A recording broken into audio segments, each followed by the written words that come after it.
The Eye, a Sherlock Holmes mystery. Chapter 1, The Mysterious Disappearance. It was on a crisp winter's evening, the fog clinging to the cobblestone streets of London, that I received a letter that would change the course of my life. The letter was passed into my hands by our loyal landlady, Mrs. Hudson, who was unusually pale and had an air of nervousness about her.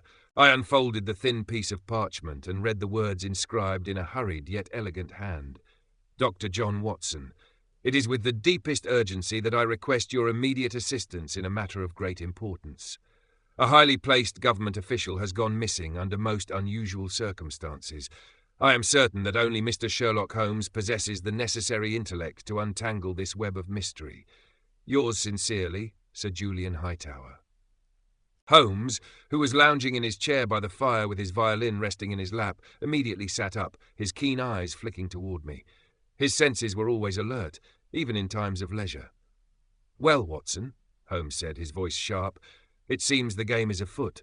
A missing government official is no ordinary case. Sir Julian Hightower, you say? An influential figure in the cabinet?" I nodded, folding the letter back into my pocket. "Yes, Holmes. His name is Sir Charles Drake, a well-respected member of Parliament, and now he's gone without a trace." Holmes leaned forward, his fingers steepled under his chin. "An intriguing case, Watson. The disappearance of a prominent political figure. There is much at stake here, and I sense that we are dealing with a matter much larger than a mere missing person." Chapter 2. A Political Conspiracy Unfolds. By the following morning, Holmes and I had already begun our investigation. We arrived at the office of Sir Julian Hightower, where we were greeted by his aide, a young man with pale skin and sharp, nervous eyes. "I beg your pardon, gentlemen," the aide stammered, "but Sir Julian is most anxious to meet with you. It's a most delicate matter. Sir Charles Drake's disappearance has left him distressed." Inside Hightower's grand office, the man himself stood by the window, gazing out into the fog that blanketed London. He was a tall, imposing figure with dark, penetrating eyes and an air of command that matched his reputation. However, his demeanour was far from that of a confident politician. There was a certain unease in his posture, a nervous energy that was out of place.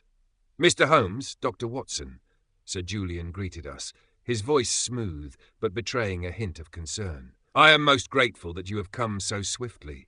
Sir Charles's disappearance is beyond troubling. I fear that there may be forces at work far beyond our understanding." Holmes studied Hightower for a moment before speaking. "Sir Julian, I trust you understand that time is of the essence. To uncover the truth behind this, we must start with what we know. What can you tell us about Sir Charles's last known movements?" Hightower shifted uncomfortably, pacing toward his desk. "The night before he disappeared, Sir Charles was seen with a mysterious man in the alley behind his office. I cannot identify the man, but I do know this. The man was dressed in black, his face obscured by a hat, and there was an air of secrecy about their meeting." "Do you have any idea who this man might be?" Holmes asked, his tone sharp. "No," Hightower replied, "and I fear the man's identity may be the key to this mystery. There is something sinister about it all. I cannot shake the feeling that we are caught in a web of intrigue." Holmes's expression grew more intense. "I see. Your intuition is correct, Sir Julian. We shall waste no time. We will investigate the alley and see what we can uncover." Chapter 3. The Mysterious Alley.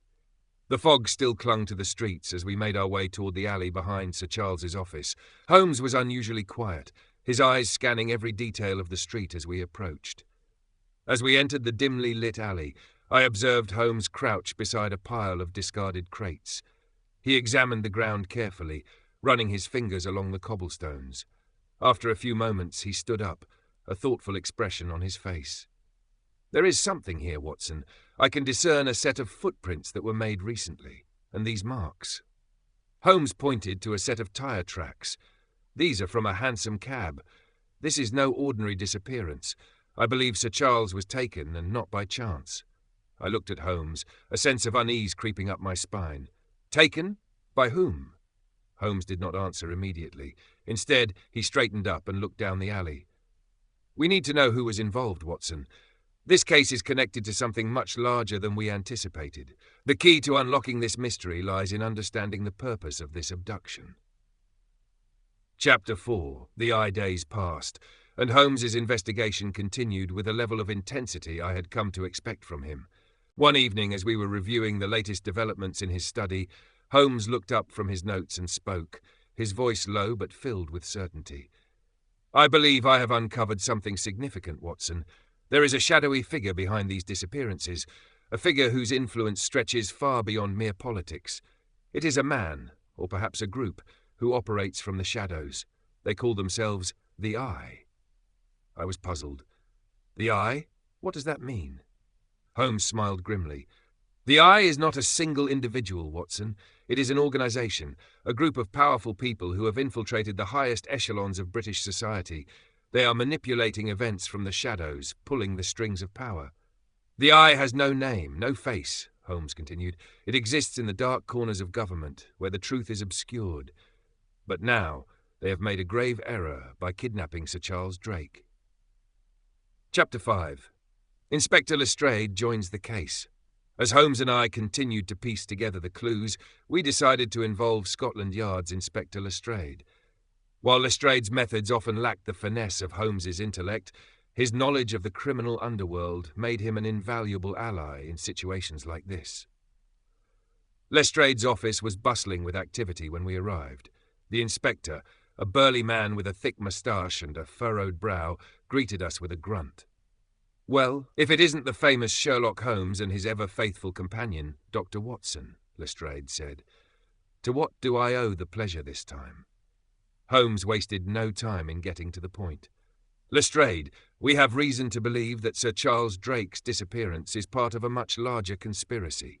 There is a group, known only as the Eye, operating within the highest levels of society. We believe they are orchestrating the abductions of key figures for a purpose yet unknown." Lestrade raised an eyebrow. "Sounds like a bloody conspiracy theory to me. But you've got my attention. What can I do to help?"